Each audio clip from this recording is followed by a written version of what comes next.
এবার হযরত দাউদুল্লাহ সাল্লামের নবম বৈশিষ্ট্য কেমন ছিল আমি এই সম্পর্কে জারি গানটি উপহার দিচ্ছি। আমরা পালা গান, বিচ্ছেদ গান আমরা কন্টাক্টের মাধ্যমে বিভিন্ন জায়গায় যেয়ে থাকি। যোগাযোগ নাম্বার স্ক্রিনে দেওয়া আছে, ভালো লাগলে যোগাযোগ করবেন, ধন্য হব।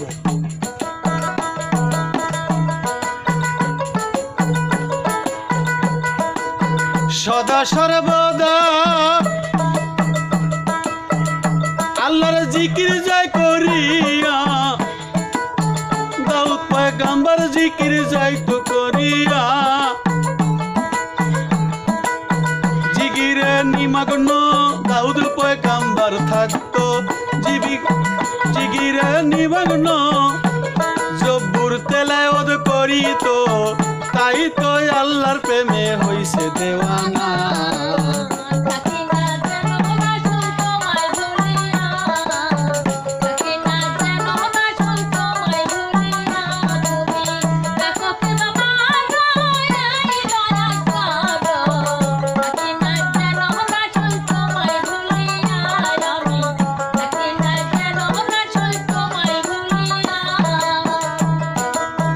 দাউদ পয়গম্বর অত্যন্ত স্বল্প সময়ে যত জব্বুর কিতাব তেলাওয়াত করিত, আম্বিয়া কেরামের বর্ণনা উদ্ধৃতি গেছে হইয়া, তাতে বলা হইছে দাউদের ঘটনা।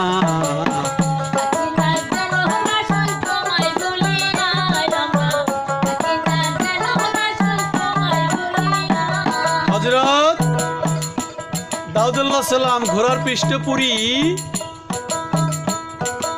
একটি জিন লাগাতে লাগাতে, ঘোড়ার পৃষ্ঠতে একটা জিন লাগাবে মানে ঘোড়ায় যে বসবে,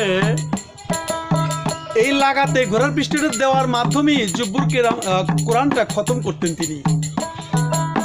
এই আল্লাহ তাকে কি ক্ষমতা দিয়েছিলেন, এটা তার বৈশিষ্ট্য। এটা নিতান্ত হযরত দাউদুল্লাহ সাল্লামের মাজেজা। এই মজেজা, এই রসনার নাড়াচাড়ার সাথে সম্পৃক্ত। আল্লাহ পাক তাআলা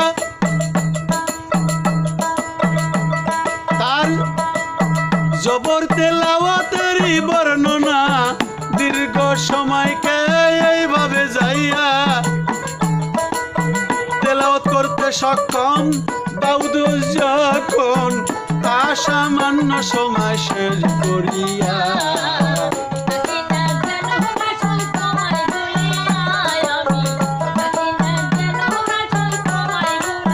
গেল তার নবম বৈশিষ্ট্য। এবার দশম বৈশিষ্ট্য, বিভিন্ন বিষয়ে রাসূল পাক সাল্লাল্লাহু আলাইহি সাল্লামের সাথে সামঞ্জস্য। বিভিন্ন বিষয়ে আল্লাহ পরওয়ারে নবীকে দাউদের সাথে যাইতো মিলাইয়া, যেমন উভয়ে নবুয়তরে সালাতে মর্যাদা হই ভিসিতে, আরে নবুয়তরে সালাতে মর্যাদায় ভূষিত হবার সাথে সাথে রাজ অধিপতি ছিলেন আপনার যাই কইয়া। রাসূলুল্লাহ সাল্লাল্লাহু আলাইহি সাল্লাম বহু জিহাদে অংশগ্রহণ করেছেন। কোন কোন জিহাদেই পিছনে থাকেন নাই, সামনে ছিলেন নবীজি। তো হযরত দাউদুল্লাহ সাল্লাম জিহাদে রাসূলুল্লাহ সাল্লামের অনুরূপ বৈশিষ্ট্য অধিকারী ছিলেন।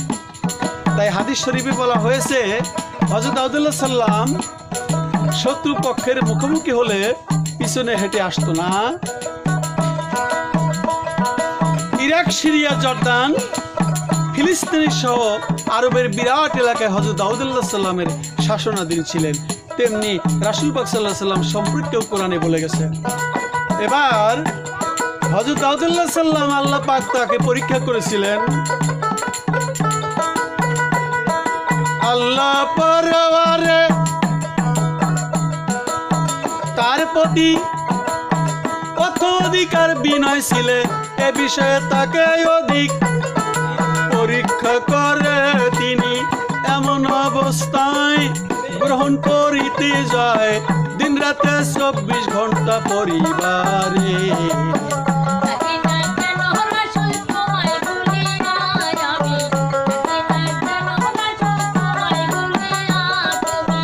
রাখো কিবা মারো এই দয়া করো, থাকি না যেন দয়াল তোমায় ভুলিয়া।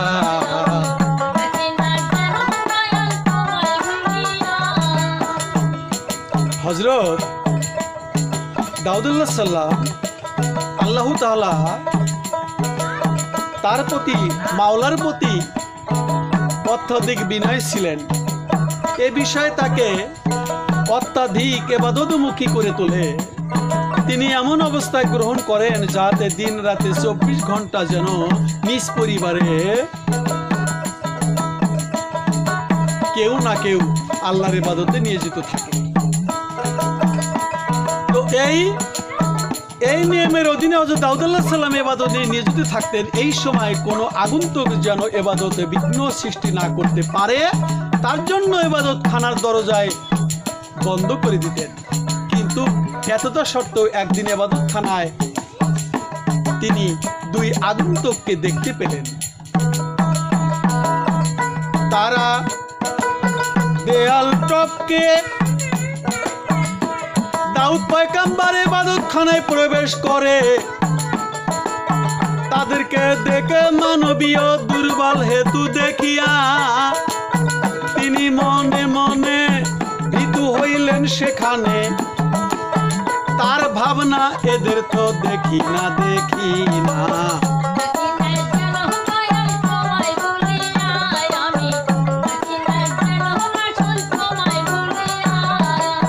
এত পরীক্ষা ইবাদতখানায় ঢুকতে দিত না, কিন্তু 2 জন আগন্তুক দেওয়াল টপকে ভিতরে চলে গেল। তাদেরকে দেখে মানবীয় দুর্বল হেতু আছে তার মনে, তাই তিনি মনে মনে একটু ভীতু শঙ্কিত হয়ে উঠল।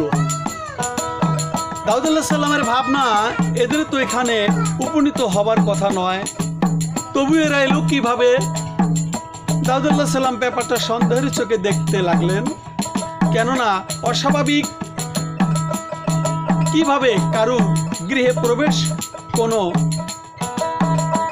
সুলক্ষণ নয়।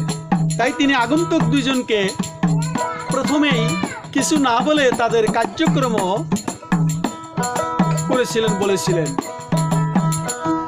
ওই আগন্তুক 2 জন দাউদ আলাইহিস সালামকে বললেন, আপনি ভীতু হবেন না, আমরা 2 জন পরস্পর বিবেকমান ব্যক্তি, আমরা একে অন্যের প্রতি সীমা লঙ্ঘন করেছি। অতএব আপনি আমাদেরকে সরল সঠিক পথ প্রদর্শন করুন। এ আমার ভাই, আর তার 99টি দুম্বা রয়েছে, আর আমার মাত্র 1টি দুম্বা। অনন্তর সে বলছে এই একটিও তাকে দিয়ে দিতে, এবং সে কথায় আমার চাইতে তেজম্বি। দাউদ আলাইহিস সালাম বললেন, সে তার দুম্বাগুলোর সাথে তোমার দুম্বাটি মেশাতে সে জুলুম করছে, আর অধিকাংশ শিরকি একে অন্যের প্রতি সীমা লঙ্ঘন করে থাকে। অবশ্যই তারা নয় যারা ঈমান এনেছে ও নেক আমল করেছে, আর তাদের সংখ্যা খুবই কম। আর তার ধারণা হলো আমি তাকে পরীক্ষা করেছি। অনন্তর তিনি ক্ষমা প্রার্থনা করতে লাগলেন আপন রবের নিকট। তিনি সেজদায় পতিত হলেন, তার আল্লাহর দিকে মনোনিবেশন করলেন। সুতরাং আমি তাকে ক্ষমা করে দিয়েছি, আর তার জন্য আমার নিকট রয়েছে সম্মানজনক মর্যাদা, উত্তম ঠিকানা। হে দাউদ, আমি পৃথিবীতে আপনাকে আমার স্থলাভিষিক্তি নিযুক্ত করেছি। সুতরাং আপনি ইনসাফের সাথে মানুষের উপর শাসন পরিচালনা করুন, এবং প্রবৃত্তির অনুসরণ করবেন না। প্রবৃত্তি মানে নফস, তার অনুসরণ করবেন না, কেননা প্রবৃত্তি আপনাকে আল্লাহর পথ হতে বিচ্যুত করবে। এই নিঃসন্দেহে যারা আল্লাহর পথ হতে বিচ্যুত হয় তাদের জন্য রয়েছে কঠোর আযাব, কেননা তারা হিসাবের দিনকে ভুলে বসেছে। সূরা সোয়াদে এই কথাগুলি রয়েছে।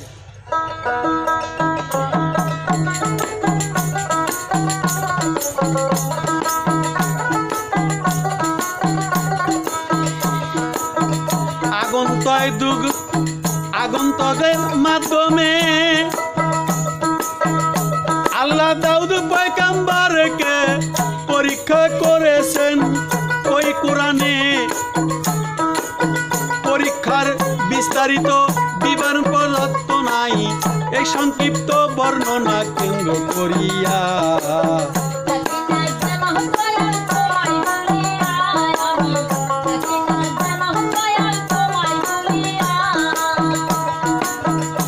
তাই কোন কোন তাফসীর গ্রন্থে ইসরায়েলি বর্ণনা ভান্ডারে আশ্রয় এমন সব তত্ত্ব পরিবেশিত হয়েছে যা যুক্তি বা সুস্থ বিবেক বুদ্ধি কোনো প্রকারেই গ্রহণ করতে প্রস্তুত নয়।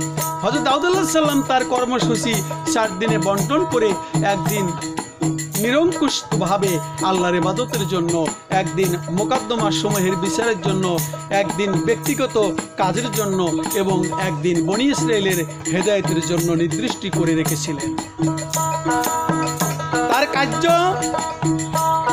তার কার্যসূচিতে যদিও ইবাদতের দিনটি বিশেষ গুরুত্ব ছিল, কিন্তু তার কোনো সময় ইবাদত শূন্য ছিল না।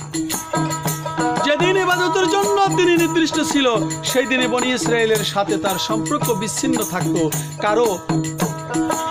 কারো তার কাছে পৌঁছা খুব কঠিন ব্যাপার ছিল। বিশেষ কোনো পরিস্থিতির সৃষ্টি হলে তবেই এদিন তার সাথে যোগাযোগ স্থাপিত হতো এবং মানুষের প্রয়োজনীয় বিষয়ে তার নিকট উপস্থাপন করতে পারত।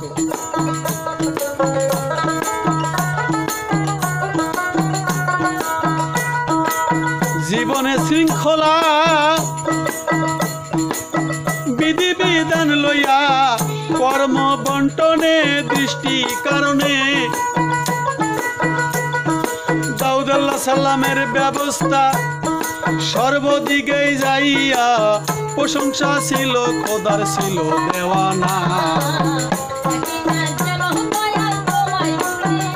কিন্তু দাউদ আলাইহিস সালাম পদ্ধতিতে কর্মবন্টনের ফলে মানুষের সাথে তার সম্পর্ক বিচ্ছিন্ন হওয়াটা নবুয়ত এবং খেলাফতের মর্যাদার পরিপন্থী ছিল।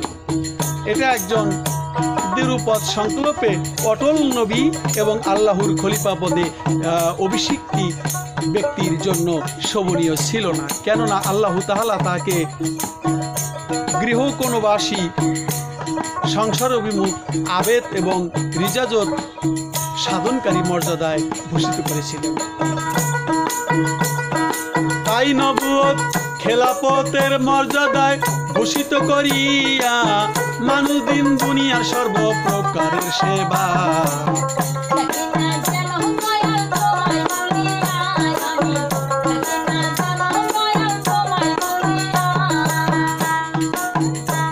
তাই খেলাফতের মর্যাদায় ভূষিত করে মানুষের দিন দুনিয়ার সর্বপ্রকার সেবা পরিচর্যা হেদায়েতের জন্য প্রেরণ করেছেন।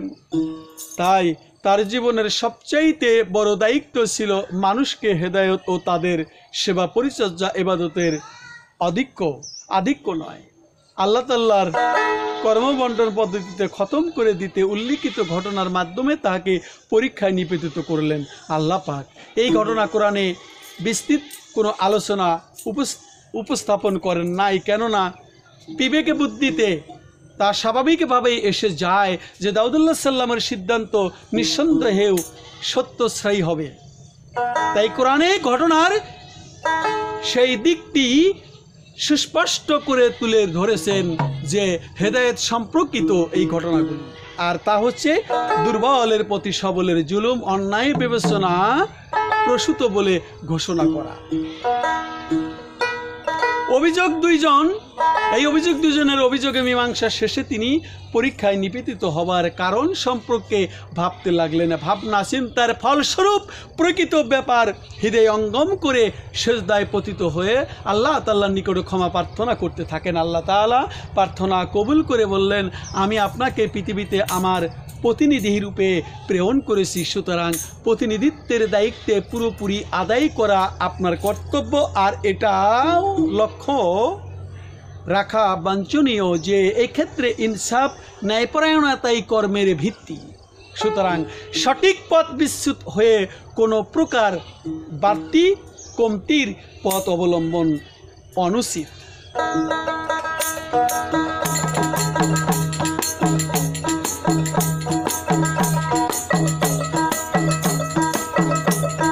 নবুয়ত খেলাফতের মর্যাদাতে দায়িত্ব সম্পর্কে সচেতন করা দাউদ আলাইহিস সালামকে পরীক্ষায় ফেলেছে, কি পরীক্ষায় বর্ণনা ভঙ্গিমা যায় কইয়া।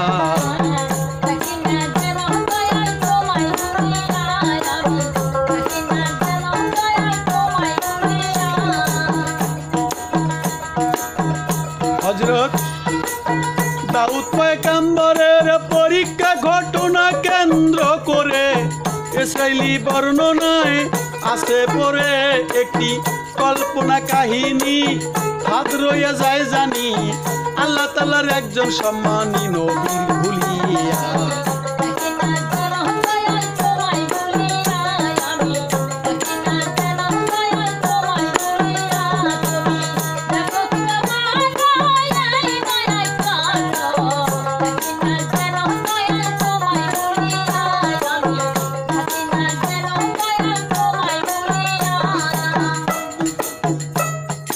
তাই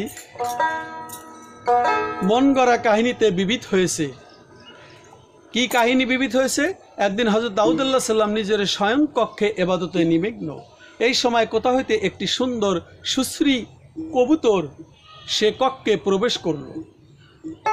দাউদ আলাইহিস সালাম, এটা কিন্তু একটা মন গড়া কাহিনী।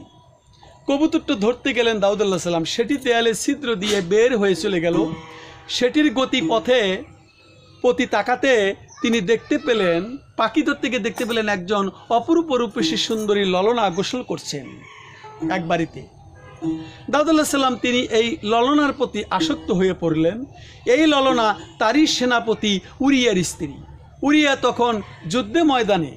তাই দাউদ আলাইহিস সালাম ভাবলেন উরিয়া নিহত হলে তার সুন্দরী রূপসী স্ত্রীকে নিজের বিবাহ বন্ধনে আবদ্ধ করা সম্ভব হবে। সুতরাং এমন কর্মপদ্ধতি গৃহীত হওয়া দরকার যাহাতে উরিয়া নিহত হওয়া নিশ্চিত হয়।